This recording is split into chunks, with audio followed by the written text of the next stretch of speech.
and welcome back to my channel. Today we're going to be talking about the Icord Bind Off, specifically in the round.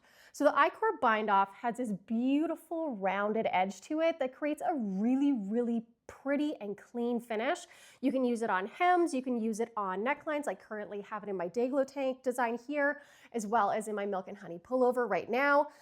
It is a stitch that takes a little bit of time, so you definitely want to sink into the fact that this is slow fashion. But today we're going to be going through how to start, how to actually work it, and how to finish the Icord Bind Off in the round. Let's go. Now in today's video, we're going to be running through a 3-stitch Icord Bind Off. You can do this in more, so 4, 5, 6, etc. And the technique kind of works the same, but today we're going to be doing 3. I have worked up some stockinette to be able to get us to a working point, and I have now gone to the beginning of my row. The way that I like to do it is that I am going to backwards cast on 3 stitches for a 3-stitch Icord Bind Off. So we have 1, we have 2, and we have 3. I then am going to take those 3 stitches that I just added. It's a little tricky to get them over to the left needle, but we're going to bring them over to the left. Now, one thing to always know when you are doing an Icord Bind Off, we're going to give that a slight tug. You'll notice that the yarn is now back here, is that you're always going to work the amount of stitches before the last one. So say that you had a 4-stitch, you would work 3 stitches, then work the next step. If you had a 5-stitch Icord Bind Off, you would work 4 stitches and then the next one. But for a 3, I'm going to work the first 2 stitches. So we're going to work those first 2 stitches. From there, I'm essentially going to focus on this last stitch and the first stitch of the actual working piece. So what I'm going to do is I'm going to slip that first stitch as if to knit, and I'm going to knit the first stitch on my actual piece. From there, this is a thing that gets repetitive, is we're going to take that slip stitch over, we're going to pass it over, and essentially do a bind off. Congrats, you've done 1. Let's do it again. I'm going to transfer all of my stitches to my left needle, and I'm going to give a slight tug to kind of tighten that up. So again, I'm going to knit 2 stitches, and then I'm going to focus on that third. I'm going to slip as if to knit the next stitch, pass that slip stitch over. I'm going to again transfer those over to my left, getting them prepped and ready to knit. So again, give a slight tug. Let's do that one more time together. We're going to knit those first 2 stitches. 1, 2, slip that first stitch as if to knit your next stitch. You're going to pass that slip stitch over and bind off. So you're starting to notice it starts to kind of work this way. Now you want to continue working this all the way to the other side.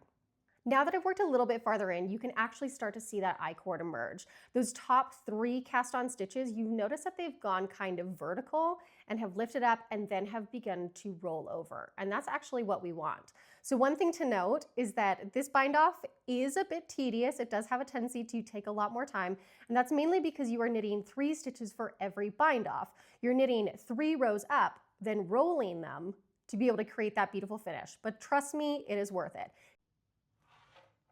Okay, we have now worked all the way across and we have come to the last 3 stitches.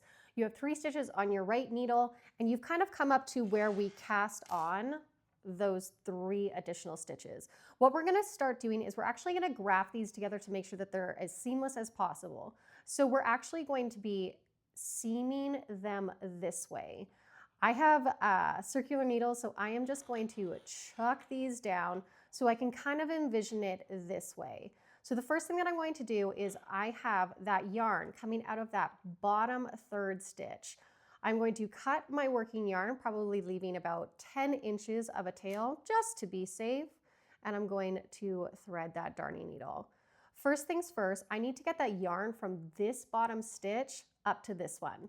So I am going to insert purlwise and take that stitch off and pull it through. Come on, little babe. From there, I'm going to focus on this one on the left-hand side. You're noticing that I'm kind of bringing this needle tip. This one likes to slip down and be a slippery little dog, so don't let it. I'm going to roll my piece over and I'm going to look for that V stitch from the very top.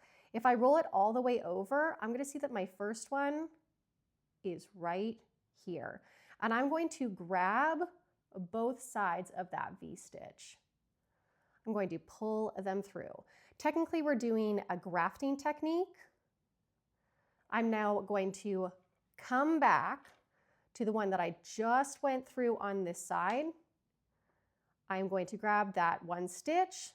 I'm going to grab the next one, and I am going to take it off, pull through.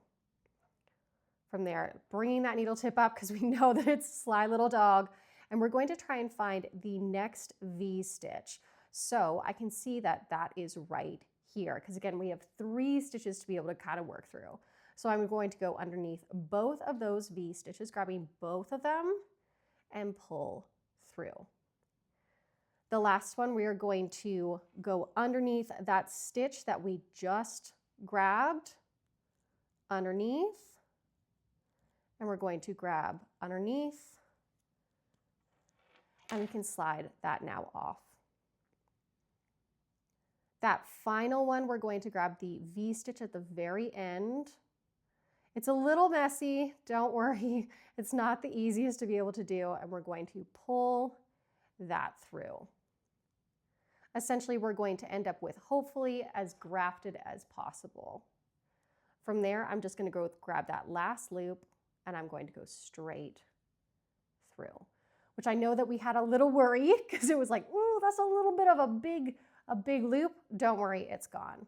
From here, it's not completely seamless, but it's pretty darn close. You can see those V stitches going into the next ones.